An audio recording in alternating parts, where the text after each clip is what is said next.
You do not know yet that saying yes to her will make every simple thing in your life expensive.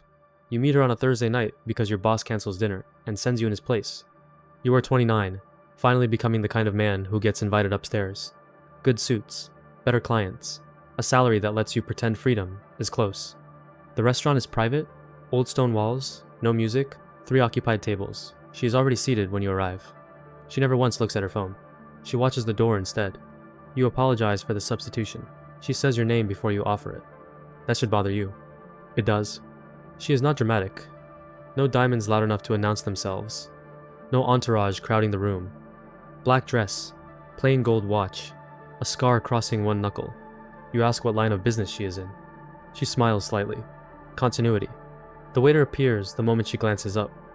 Not when she speaks, when she glances. Influence is just speed. You remember that sentence years later.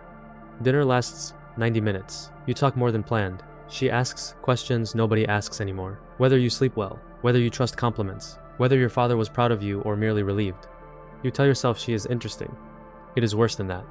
When you leave, a black SUV waits outside with the engine running. She touches your sleeve once. Do not let people choose your life because they arrived earlier. Then, she gets in and disappears into Naples traffic. You stand there with your own reflection in the restaurant glass, suddenly looking rented. You learn her name the next morning by pretending not to care. Lucia Moretti. Officially, she owns shipping interests, hospitality groups, 2 foundations, and enough real estate to make newspapers polite. Unofficially, people lower their voices. Your boss hears the name and goes silent. Then he closes your office door. If she invites you again, decline respectfully. Why? He studies you the way men study weather they cannot stop. Because some doors open inward. She invites you again that night. You go. Of course you go. Curiosity wears expensive shoes and calls itself confidence. The second dinner is at her home above the bay. White walls, old paintings, no clutter. Security at the gate, so discreet it feels worse. She cooks for you herself. Pasta. Simple. Perfect. Eaten in a kitchen worth more than your building. You ask why she cooks, if she can hire anyone. Because power hires everyone. Cooking reminds me I still have hands. There is tenderness in that line. Also loneliness. You begin seeing her twice a week. Then 4 times? Then, whenever she asks, she never wastes words, never overshares, never lies in ways that can be proven. You tell friends you are dating a businesswoman. Your friends become interested in you. That should also bother you. It does not. She learns your routines faster than you notice. Coffee at 7:10, mother on Sundays, gym when stressed, silence when hurt. She sends flowers to your mother after meeting her once. Your mother calls Lucia elegant. Your father calls her dangerous in the kitchen after everyone leaves. How can you know? Men like me notice people who never need to raise their voice. You laugh it off. He does not. By winter, you keep clothes at her place. By spring, you stop noticing the men outside who rotate cars every few hours. By summer, you notice something else. No one says no to her. A banker delays a transfer and apologizes in person that evening. A councilman criticizes a zoning request on television, then publicly supports it 3 days later. A chef says the sea bass is finished. 5 minutes later, it is not. Power does not always threaten. Usually it rearranges. You ask her once, lying beside her at 2:13 a.m., city lights below the terrace. Who are you really? She stays quiet long enough to become honest. My family built order where the state rented chaos. That means crime. That means Naples. You should leave then. You do not. Because she turns toward you and for the first time looks tired. Because dangerous people are often most persuasive when wounded. Because everyone wants to believe they are the exception. You tell yourself love can civilize anything. This is the first expensive lie. She starts protecting you from problems you never asked her to solve. A parking ticket disappears. A landlord who overcharged your sister suddenly refunds months of rent. The promotion you wanted arrives 2 years early. You know enough to feel uneasy. You enjoy it anyway. Favors are footprints. Every gift leaves a direction someone can follow later. Your old friends say you changed. You say success requires adaptation. Really, you no longer know how to explain your days. You stop inviting people over. You start checking windows before bed. One Tuesday in October, you come home at 4:12 a.m. Lucia is in the kitchen in silk and bare feet, drinking tea. There is blood on her white sleeve. Not much. Enough. You freeze. She notices and almost laughs. It is not mine. She goes to the sink and rinses it like wine. You ask nothing. That is how it happens. Not with one grand compromise. With silence. with the small decision to remain seated, with learning that morality often leaves by whispering. Weeks later, she gives you a ring in a wooden box. No speech? No kneeling? Marry me. You ask if this is romance or strategy. Yes. You marry in a private chapel outside the city, 50 guests, many expensive faces, several men who smile without warmth. Your mother cries with pride. Your father shakes your hand like condolences. Marriage to Lucia is not what outsiders imagine. There is laughter, coffee in bed, her head on your chest during storms, midnight drives through sleeping streets with no escort because sometimes she refuses fear. There is also structure. Phones answered on first ring. Vacations interrupted by coded messages. Names never repeated. Rooms that go quiet when you enter. You think being her husband gives you access. It gives you proximity. Different thing. By the third year, you run one of her legitimate companies. At least that is what the paperwork says.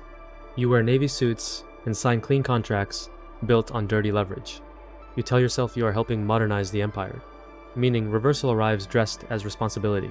What looked like love is partly control, but what looked like control is partly trust. That is why it works. She tells you things nobody else hears. Which cousin cannot be trusted? Which magistrate is brave? Which ally drinks too much when scared? At night, she asks if you still love her. You always answer yes, sometimes before she finishes asking. A journalist publishes an investigation naming her family in coded detail. Nothing provable, enough to sting. He disappears for 3 days, then returns and retracts everything. You cannot eat that night. Lucia finds you on the balcony. You think I did something monstrous. Did you? She studies the sea. I made him understand consequences. That means yes. No, it means adulthood. You sleep separately for 2 nights. On the 3rd night, you go to her room. Desire is rarely loyal to ethics. Years pass strangely around power, fast in luxury, slow in conscience. Your father dies without fully forgiving you. At the funeral, black cars line the street before your family arrives. Flowers from judges, businessmen, men your father once distrusted on instinct alone. Your mother squeezes your hand too hard. Your father hated needing what your wife could provide. That sentence stays. Need is the oldest chain. You try leaving at 38. Quietly, an apartment in Rome, a reason about needing distance. Lucia listens without interruption. Then she hands you keys. To a place in Rome. It is already furnished. You stare. I'm serious. So am I. You realize with cold clarity that every exit she offers is still hers. Freedom can arrive carrying handcuffs. You stay. You stay because she did not beg. You stay because she knew you. You stay because somewhere along the way, dependents learned your handwriting. Later that year, rivals move against her. Financial raids, arrests of minor people, betrayals inside the family. For the first time, she looks afraid. Not for money, for legacy, for loneliness.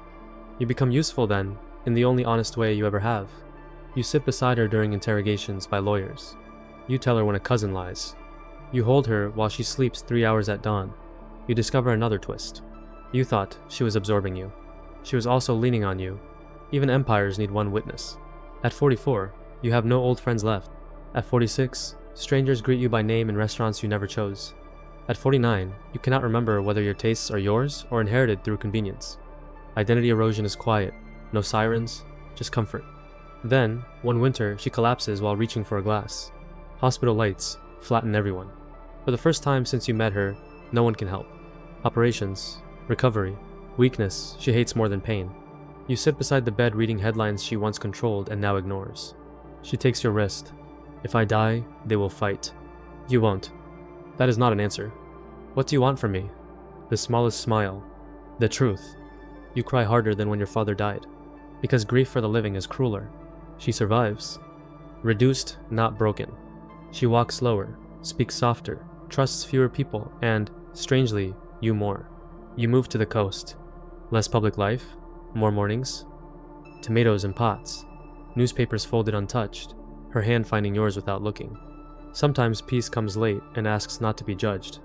At 52, you understand something embarrassing. You loved her. Not despite what she was. Not because of what she was. Through it. Which is messier. Which is real. When she dies years later, the funeral is private by her request. No spectacle. No speeches from men who borrowed her shadow. After everyone leaves, they hand you a wooden box. Inside is the ring she gave you. And a note in her spare handwriting. You were the only place I was not performing. You sit alone with the sea beyond the window. You think of the first dinner. The black SUV. The blood on white silk. Your father's warning. The furnished apartment you never used. The life made easy and impossible at once. Some people ruin your life. Sometimes they also become it. If you could return to that Thursday night, to the restaurant door, to the version of you who still belonged only to himself, you would say yes again. And that may be the saddest truth of all.